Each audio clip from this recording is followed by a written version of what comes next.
Hey folks, I'm back.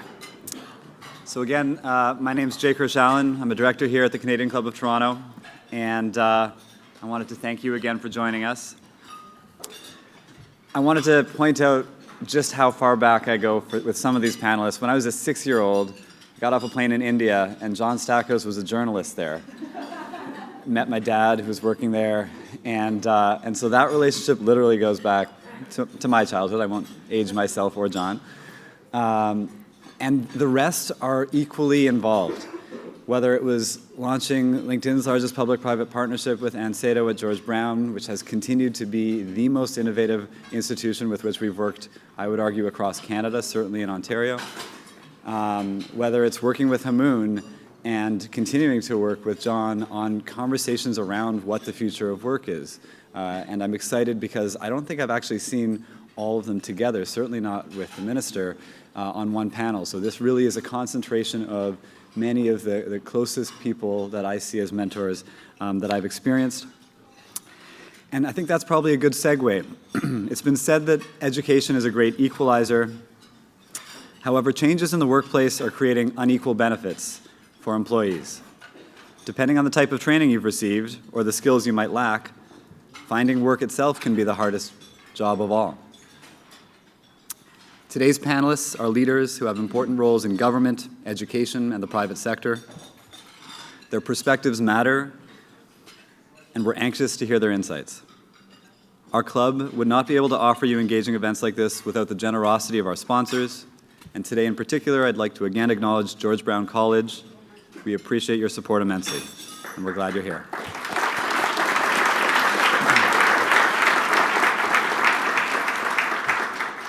Our club loves to ensure that as many youth and young leaders attend our events with the assistance of kind donors, and I say this particularly at an event on education, right? This event is about our future and present youth.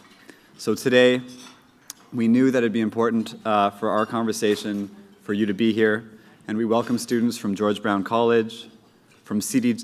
Jeffreys College, and John Vanier Catholic Secondary School, sponsored by BLG and Noel Milne.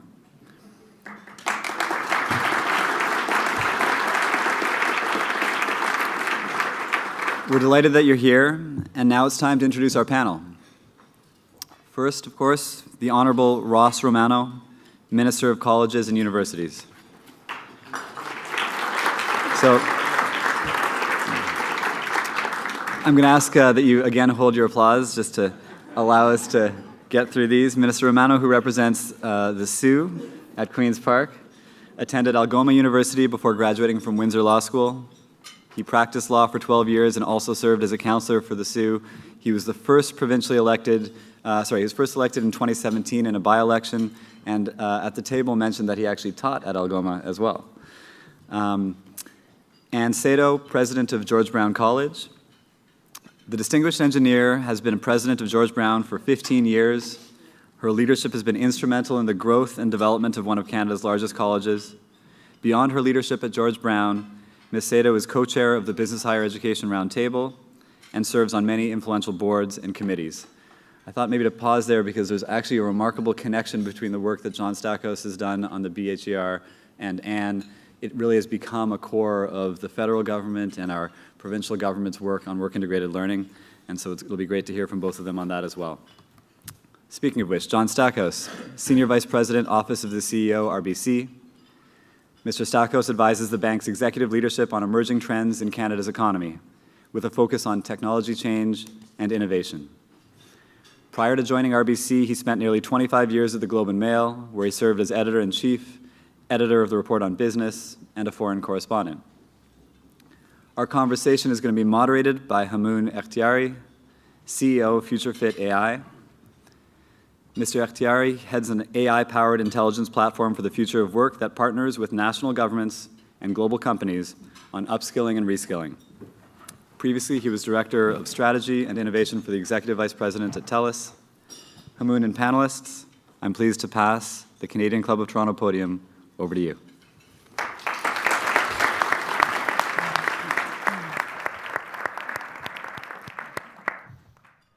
Great.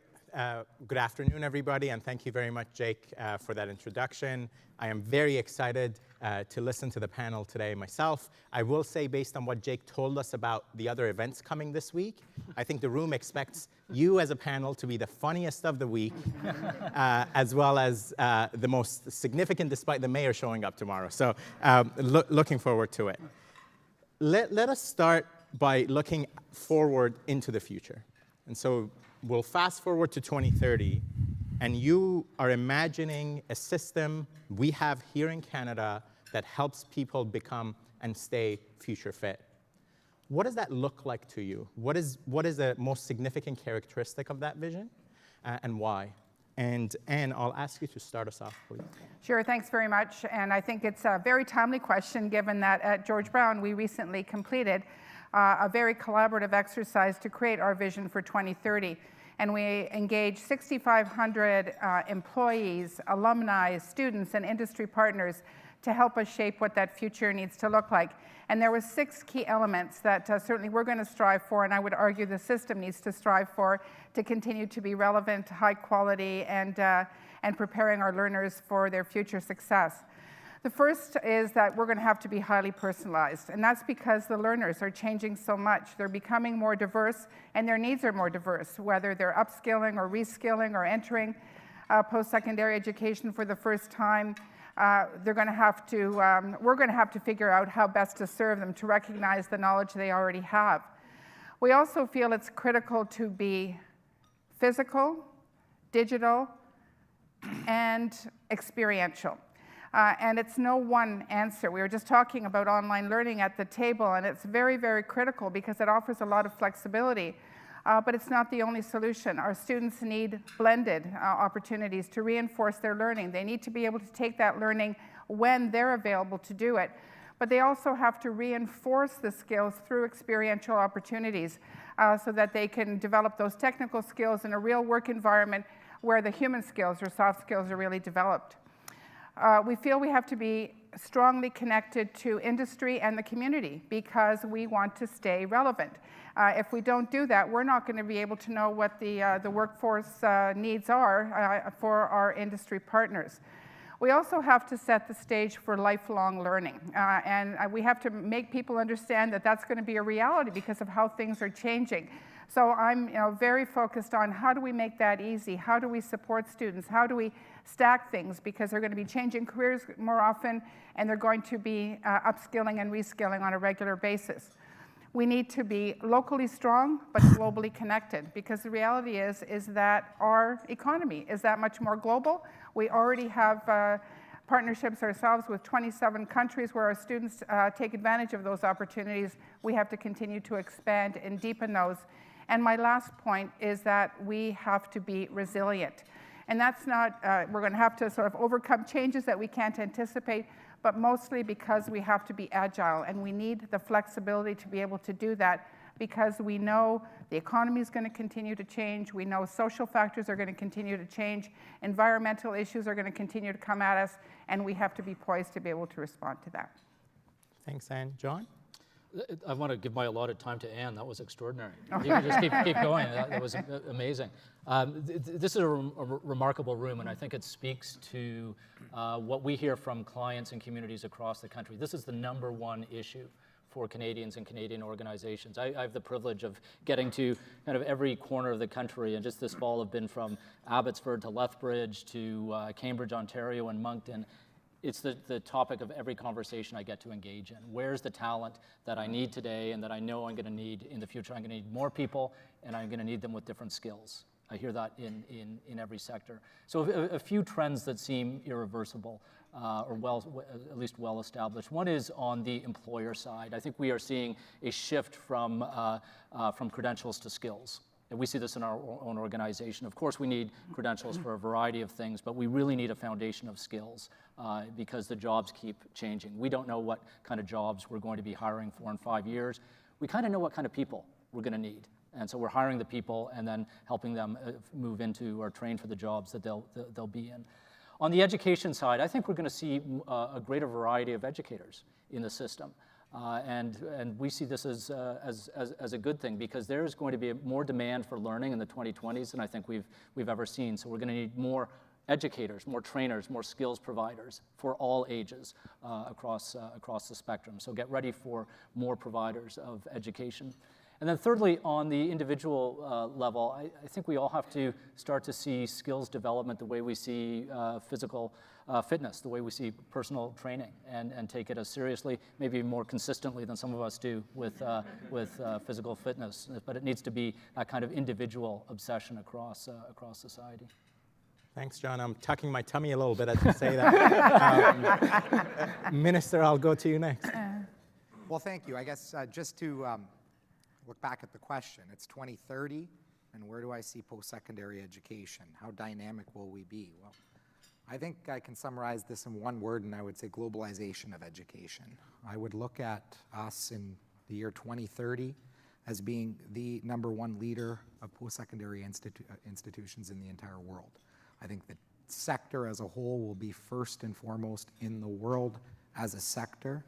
We already are seeing today students from around the world want to come to Ontario. They want to come to Ontario because they want to access our post-secondary education. They want to access our way of life. And I believe that we will be a destination for students from around the world, for families around the world. And I believe that our post-secondary institutions will be the best in the entire world, best in class when it comes to research, development, innovation, technology, and most importantly, the commercialization of that technology and of those ideas. And I believe that Canada will be led by Ontario to ensure that we have the #1 GDP per capita in the world, which I'm sure most people would like to see. I'll leave it there. Amazing. I'll take that vision from the three of you of this ambitious system that's #1 in the world. So let's now come back to today. If you were to look at the system today, on a scale of 1 to 10, where would you rate it vis-a-vis the vision we just described?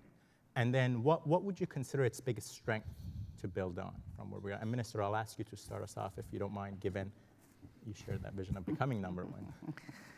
Well, I'm going to grade it with a solid B. If I Solid B. Solid B.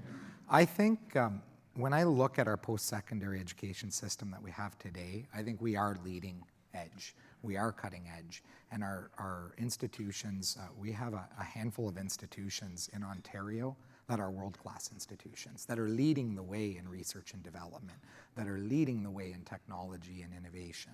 We do need to do a lot of work on commercialization, though. I think that our post-secondary institutions and some of those that are leading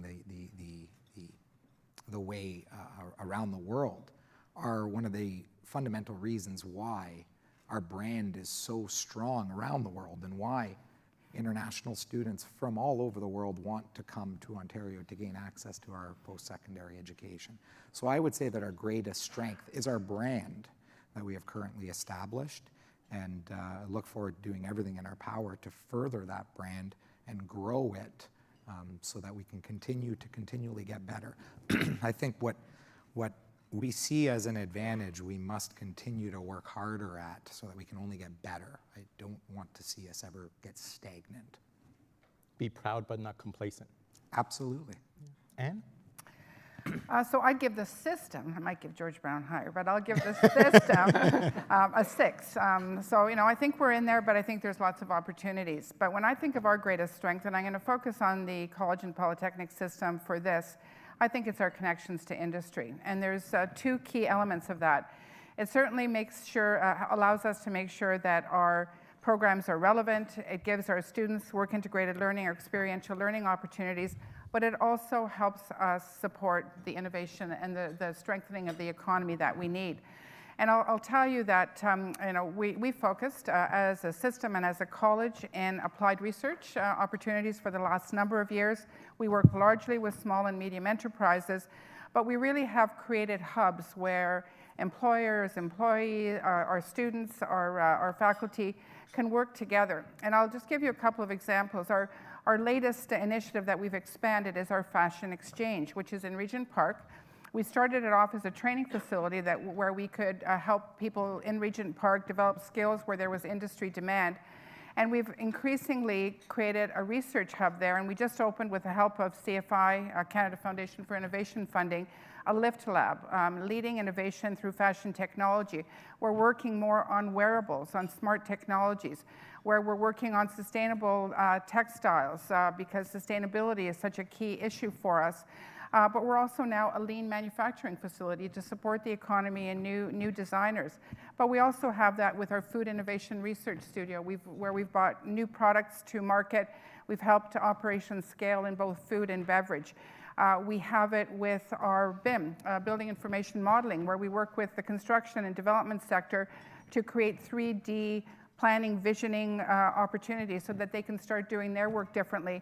And next year, we'll be opening a light manufacturing incubator in partnership with Mars and City of Toronto and Remap, Celestica, because that's the kind of capability that we need.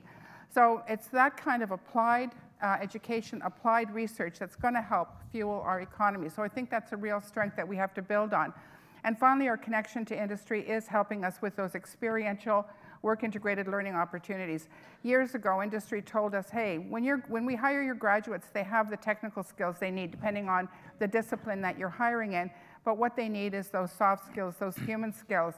The best way to create that is to put students in a real work environment where they can assimilate those skills, they can understand the communication challenges, they can understand what they need to do to be successful, problem-solving, critical thinking. And I know industry feels that maybe we don't prepare our graduates as strongly as we think we do, but that's why we have to work together to create those opportunities. Thank you, Anne. So we have a solid B, a 6 out of 10. And John, I know you're a tough marker because I normally get a D or an F from you. So yeah. No, I'm going to be the optimist on the stage. I don't know what number to attach to it, but 7.5. I think we're really good. Our strength is equity. Our challenge is excellence. You just look at the numbers. There's a reason that so many students from every country in the world want to come here to learn, because they know they will get a really good education. So on the equity side, if you go to a high school, secondary school in this country, odds are you're going to be educated to a level that puts you in a position to get into almost any school in the country. That's extremely rare in the world. But even better is what happens when you get into post-secondary in this country. If you graduate, it doesn't matter from any polytechnic college or university in this country, you will be above average in the OECD. And the standard deviation in this country, the gap between best and worst, is the lowest in the OECD. And I got schooled on this from a wonderful Canadian who runs a tech unicorn in Silicon Valley. Grew up in southwestern Ontario, went to Western. And he said, I get to hire from almost every school imaginable. And when a resume crosses my screen and it says Canadian, I'm comfortable. Doesn't matter what school, maybe it's Waterloo, maybe it's a polytechnic, I know they're going to be good. Canada produces really good students out of post-secondary.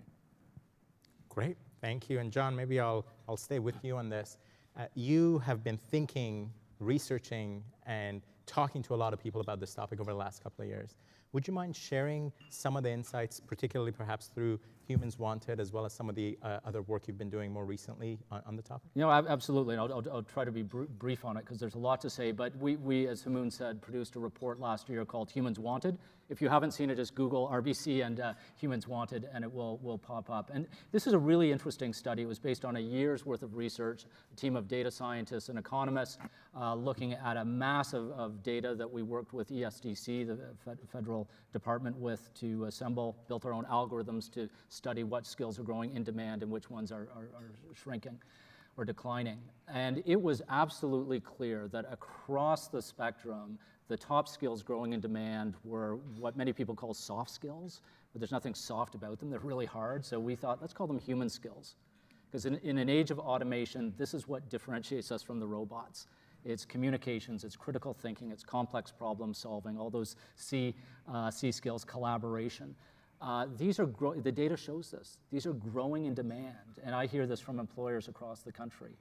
They feel they can train a lot of the hard skills or help people go back to school for those. Really hard to train those foundational skills at a certain age. So that was a key finding. It was also interesting to see the demand for numeracy. And I think this is maybe a more challenging subject for us to get into. We're seeing it across the board where numeracy is critical. And I had a wonderful insight into this from a dairy farmer in southwestern Ontario. She's got, I think it was 500 head of cattle on her farm. And she says, if you want to come and work on my farm, the first question I've got is, do you speak Excel? Because my farm works on Excel. And if you go to a dairy farm in this province, it's all run by robots. All the cows are being milked by robotic milkers. And the farm hands working there are paid well. It's a really good job. There's not enough people, but you got to speak Excel. You've got to understand robotics, all the things that schools like George Brown are teaching. But that's the sort of revolution that we're seeing out there. So the key finding from Humans Wanted was those foundational skills are key. And then we're going to see people moving between jobs because jobs are going to grow and shrink in ways that we can't predict. So let's help people manage and navigate their own pathway. I'll just wrap up with one last thought. When I give a presentation, I now show two pictures that are bookends to this decade. And where were you at the beginning of this decade? Many of you may not remember, but the decade started with the golden goal. You probably all remember where you were when Crosby scored the goal.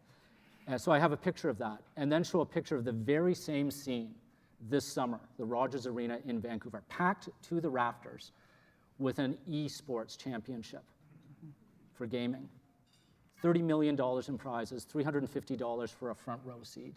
10 years ago, people didn't predict that there would be this burgeoning sector in gaming, and there's since been 40 to 50,000 jobs created in this country in that sector.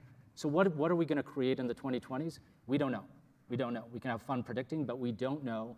But we do know the foundational skills that are going to make those great e-gamers and whatever they create in the 2020s. So we got to invest in those foundations. Great. And John, I understand one of the things that was also unique in how RBC came at this challenge was it was not just through a single lens. It was your team combined with the philanthropy team as well as the talent team all looking at this from multiple perspectives, which also made it unique and understandable. Yeah, we really want to understand this as an employer. We employ 55,000 Canadians, and they are going through a constant change, and we're not sure if there's going to be more jobs or less. Our headcount has grown, I think it's roughly 10,000 in the last decade. And you might have a decade ago predicted there's going to be a lot of automation in financial services, actually a really good prediction to make, and you would have been dead wrong. And so what are all those people doing? Our CEO sometimes asks that. They're doing things that we didn't imagine 10 years ago. We just didn't conceive. But we're doing better than ever. And that's an indication that if you have that mobile workforce developing new skills, an entrepreneurial mindset, they'll create opportunities, and opportunities lead to more jobs. Great, thank you. And you spoke to a number of the innovations that George Brown has created. I want to add in, if you want to add a couple other innovations, please go ahead. But I do want to bring in a question from the audience here that you might be particularly well suited for. How should institutions, educational institutions, I imagine, compete with their product offerings, quote unquote? So should it all be in terms of what an educational institution offer, all be market-based? Or should there be some agreement among the players in the space around who focuses on what? And I know, Minister, you might have a perspective on this, but I'll start with Aaron. Well, we always hope that we can collaborate. And the reality is we have both a competitive environment and a collaborative environment. So sometimes that's good to do and not so easy to do, though. Actually, one of the things that the ministry, our Ministry of Colleges and Universities, started with the SMA agreements, the strategic mandate agreements, is they asked us in one of the earlier versions to talk about our areas of strength. And I think one of the reasons for that is when we went into program development, we wanted to make sure that we weren't replicating things in which we already had enough capacity, but to actually grow our strength and to make sure that if an institution A had a strength in something and an institution B wanted to create that strength, but it wasn't necessary in the geography or based on demand, it might not be necessary to do so. We actually just signed an agreement with Saskatchewan Polytechnic to actually create opportunities to utilize curriculum that's already been developed, either that they've developed and we can use, or that we're developing that they might be able to use. We're working with Algonquin College around applied research to try and leverage opportunities there. So I think we have to look at those opportunities, but we also have to balance the fact that we're competitive, and we also have a set of industry partners that we have to make sure that we focus on. So, so I think it's something that we're always exploring critically. We're trying to evaluate, look for the best opportunities, but in general, I always hope that our sector can actually work. And we have Polytechnics Canada as an association of the largest colleges across Canada. We're working together to develop micro-credentials rather than all developing the same ones, how we can do that and build on them. So I would like to talk about two innovations, though, in terms of what we're doing and a trend. And John mentioned Humans Wanted, and one of the things that I really found interesting in that, although I didn't always agree with some of your conclusions, John, or RBC's or researchers' conclusions, was about how you might be able to navigate from one career to another and building on skills. And in some cases, it's easier, and it's hard to define those skills in all cases. In other cases, you probably still need quite a bit of education. If you've done something totally non-science related and you want to go into a science field, you probably do need some education. But I think we have to find a way of stacking knowledge and credentials, and that might be with micro-credentials, it might be with certificates. It would be great if we could have learning that's in one institution recognized more easily in another, and we've focused a lot on pathways from college to university. We have a lot of university students who come back to college. So I think that being relevant with our credentials, making them more flexible, making them more stackable, but we also have to be able to be responsive to the to industry. So we launched last fall our first blockchain development certificate. We did that because there was demand from industry. Industry helped us develop the curriculum. We did it in less than 6 months, and it's a George Brown College certificate, so we didn't have all of the approvals that we had to go through, but we can stand behind our brand on that. But the thing was that there was a need there. But the other area that we really have to focus on, I think, is entrepreneurship. And you mentioned entrepreneurship as well, or entrepreneurial skills. And the reality is that more and more of our students say they want to develop entrepreneurial capabilities. They might want to start their own businesses. Delighted that Damika is here today, graduated last year, already started her all-female design and branding agency before she graduated. But she was part of Start GBC. We have a number of students from our entrepreneurial hub here. We have a number of Enactus students. Many of you in the room who are involved in education are familiar with that because it's a worldwide organizations where students create companies, create business opportunities, but for social good. But our entrepreneurial hub, Start GBC, offers co-working spaces. We offer mentorship opportunities. We offer all sorts of workshops. We have a summer camp that gets people going. And just last year alone, 224 products introduced, 49 new services, 10 companies incorporated, and $1.6 million of revenue brought into our economy. We have 27 courses where we teach small business management and entrepreneurship skills. We have to get better at promoting those because I think employers will want people who have an entrepreneurial bent in them, but the reality is that we're also going to need more people who are willing to start their own ventures to support the economy, start them, and then scale them, just like you did. Thanks, appreciate it, Anne. And in this room, if you ever use graphic design and branding, make sure you speak to Damika and get her card before you leave today. Minister, you're almost 6 months into the role, is that right? Have you had your probation meeting with the Premier yet? Still waiting. Hold on. I think it's scheduled for the next few days. What do you see as the government's role in helping transform our system of learning and training for what's required in the future?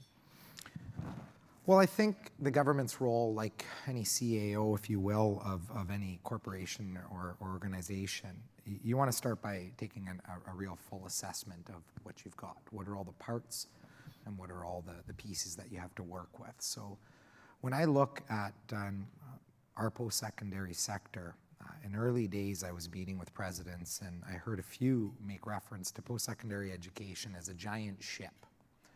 And it's a giant ship because it's very difficult to move around.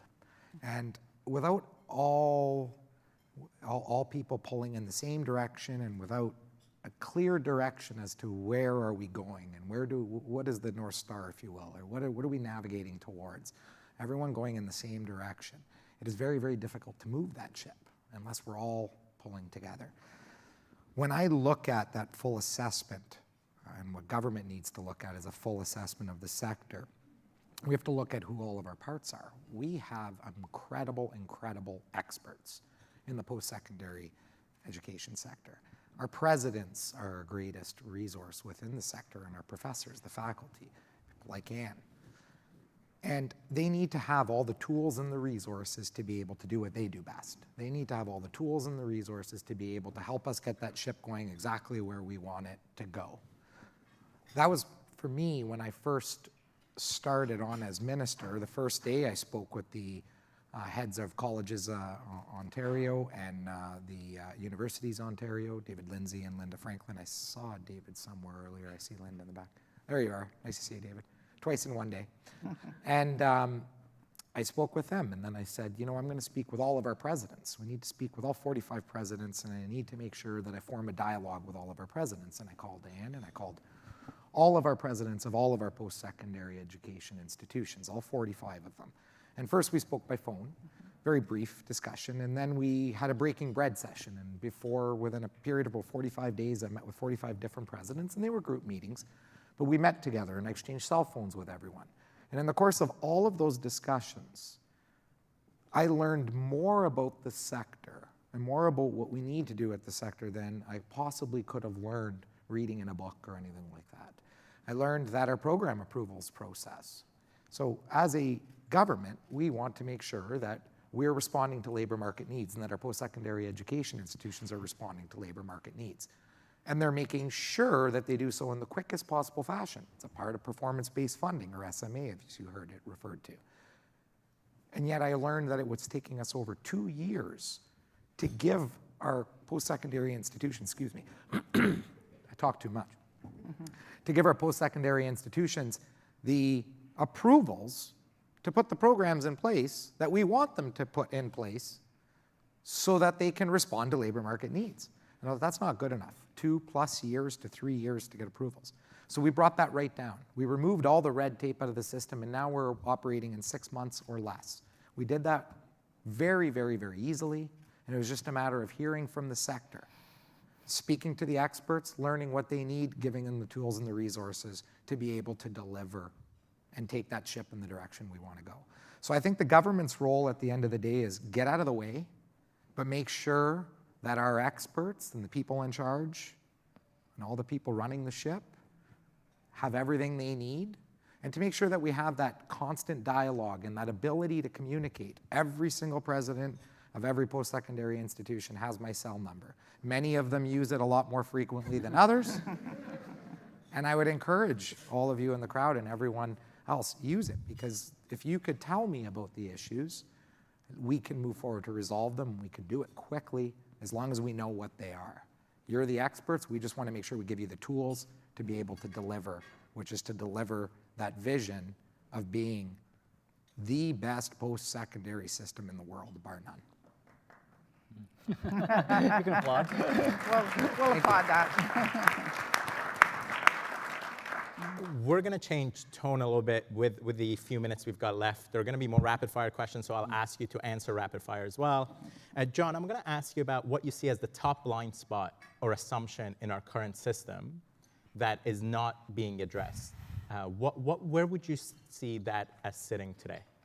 So collaboration, I don't know if this is the biggest challenge, but it's the biggest opportunity, collaboration between employers and educators, and to do it in an entrepreneurial fashion. I worry when we talk about systems change because that takes too long. It's often better to look for coalitions of the willing or build coalitions of the willing. We've seen that with a group called the Business Higher Education Roundtable, which Anne, as you heard, leads with our CEO, Dave Mackay. It's remarkable what this group has achieved in just a few years, because it started out, and remember, Anne, there was resistance. A lot of people, very smart people saying, that's not going to happen. It's too big a ship to turn. And there was a coalition of educators and employers who just said, we're going to do it. and we're gonna put a stake in the ground, and here we are 3-4 years later, and it's really taking an effect. One insight from that was the group formed a pilot project here in Toronto in the financial services sector. Rather than trying to sort of boil the whole ocean, we picked the financial services sector, a coalition of universities and colleges, as well as employers, and I think created, what is it, upwards of 20,000? 10,000 by 2020, or so like last year. So it's in 3 years. Yes. 10,000 new placements. 10,000 new placements, maybe 20,000 overall, because of that coalition of the willing. So when you just find people who want to do things, it's amazing what they can do. And often people will say, yeah, but you're a big employer, RBC can do this. I see small employers doing remarkable things across the country. I got to spend time with an industrial operator in Moncton, New Brunswick a couple of weeks ago. Guy employs 70 people, and just because he has to, because his business depends on it, he built a partnership with the University of New Brunswick. He has chemistry students coming in, but also business students coming in. They've invented a new industrial process for him that has made him way more profitable, and a business team has opened up a couple of export markets for him. So out of Moncton, he's shipping more, he's looking to hire more students. So when people say, some employers are too small to do it, I say nonsense. They're hungry to do this, and they're often the best ones to lead the way. Great, thanks, John. Sounds like your answer to the minister's challenge of turning a tanker around is to send out small speedboats towards the North Star. Sure. The Zodiac principle. Yeah. Two more quickly to get through. I do want to make sure we get this one. This is from Mojab at CW Jeffries. Can I see your hand raised if you're in the room so we can? Dan, back There we go. Okay, so the question, Minister, for you, and a quick rapid fire one. Do you think that we could be able to balance the demand of AI and individuals in market capitalism in the next 30 years? So as AI transforms job and perhaps takes over some, could we manage that balance? Not an easy one, Minister. I think we can manage the overall sector and the overall area of AI tech and commercializing all of the same. I think we absolutely can, and we absolutely will, as long as we get everybody moving in the same direction again. I look at the opportunities we have within AI tech, some of the things that I'm seeing within the sector, and having been in this role now for 6 months, it's mind-boggling what some of our schools are accomplishing. I was at a U of T function several weeks back where we're merging the arts and AI together. We're doing incredible things, and I'm not going to just speak of any one, although I only mentioned one, but all of our advanced technology, artificial intelligence, innovation, research, and development, we are at the forefront in Ontario. What we really have to focus on, in my opinion, and you're going to hear a lot more of this certainly out of me in the near future. We are exceptional in this province at tangibles, things, but we don't do the ideas well. We need to be better at the commercialization, because that is going to be, and that is in fact what will increase our GDP per capita. And that's what we all talk about when we talk about money in our pockets. The more money we have in our pockets to go to dinner, the more money we have in our pockets to do the things that we all want to do and spend our money on. I think that we have an amazing opportunity moving forward within this sector. I like to say that the sector of colleges and universities is in fact the best economic development and socioeconomic development sector that we have in government. Perhaps I'm a little biased, but I think it absolutely is, because we live in an age today where people are our number one commodity. People are the way of the future. This is where the puck is going, in the words of Wayne Gretzky. It's people and their ideas, and we need to invest in people, and we need to invest in their potential. Thank you, and perhaps as we wrap up, I was reflecting coming in today on the fact that, as an immigrant kid who didn't know English moving to this country, to get the chance to be here, to listen to you as a panel, to be in the presence of a room like this, that's hard for a kid to dream of when coming into the country, imagining what's possible. And so I'll finish with a question from the audience that's about what advice parents should give to their kids about the future. And so the question reads, as parents are currently being told that coding is the skill that will get their kids hired, what do you think is the next skill that will be useful to future job seekers? And I will ask you, for the sake of our audience and time, Take a second to think about that question, but the answer is going to be a single skill that you believe is where they should focus on. So as parents, to give advice to their kids, what's the skill for the future to focus on? Anyone who'd like to go ahead, go for it. Critical thinking. Right? I can come up with more if you don't have any.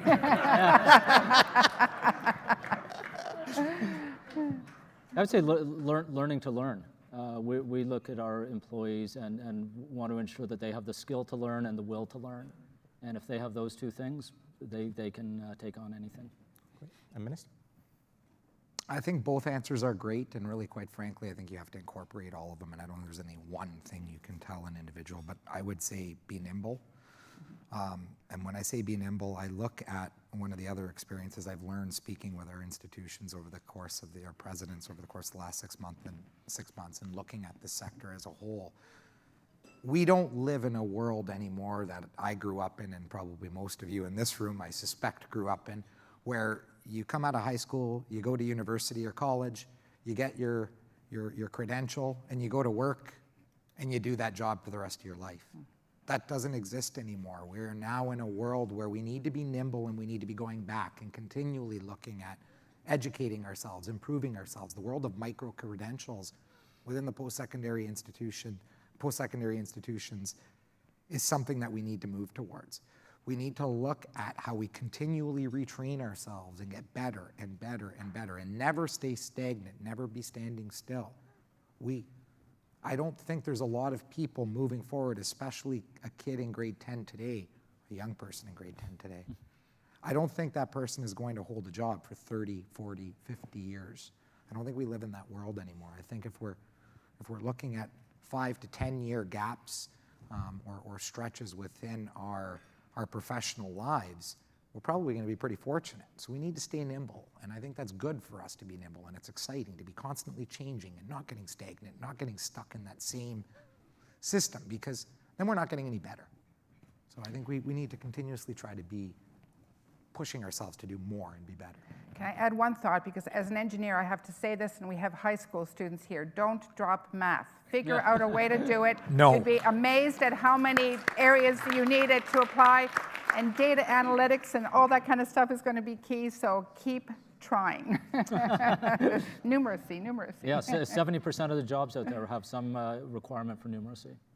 As a math graduate from the post-secondary system in Ontario, I could not agree more. Thank you, everybody. Thank you so much. Very much. Thanks, John, for being here. Minister, thank you.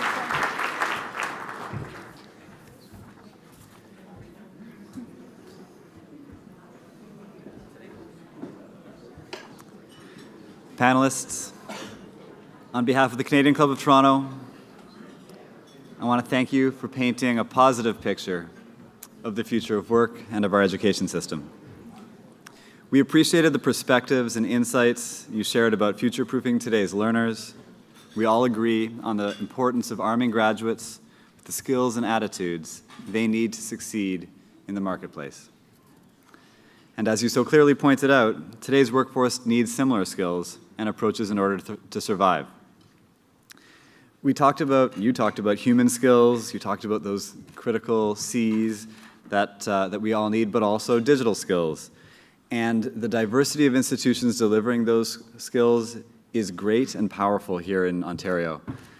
In this room, we have leaders from Seneca, from Humber, of course, from GBC, and we also have folks like Lighthouse Labs, folks like Online Learning Solutions, Desire to Learn. And I think it is really that combination of both industry, of our post-secondaries, and of the innovation that is coming between the two that's going to get us where we need to go, to that 10 out of 10. We're all sort of committed to continuous professional development, and I think, as John pointed out, that lifelong learning piece is going to become a huge part of our economy. It can help both grow our economy as an industry unto itself and grow every other industry. It was refreshingly welcome to see leaders from different sectors agreeing. Partnership and collaboration between government, the post-secondary sector, and business are required to adequately prepare us for the future of work. And I think we can all agree with all of the panelists when we say that that is actually the crux of how we get to number one. Minister Romano, President Sado, and Mr. Stackhouse, thanks for your leadership in these critical areas. Hamoon, thanks for facilitating this conversation. With or without your belly tucked, you're welcome on the Funniest Canadians panel. Before we close, I'd like to extend another round of thanks to our sponsors, George Brown College. I'd like to thank Media Events, Canada's online event space, and VVC for live streaming today's event. I want to thank our staff for bearing with me and for putting on such polished events. I usually speak off the cuff, and they don't let me, and that's probably for the best for you all. But that's also why this is almost always the most nervous speech I ever give. Thank you for joining us. We hope to see you again soon, and have a great day.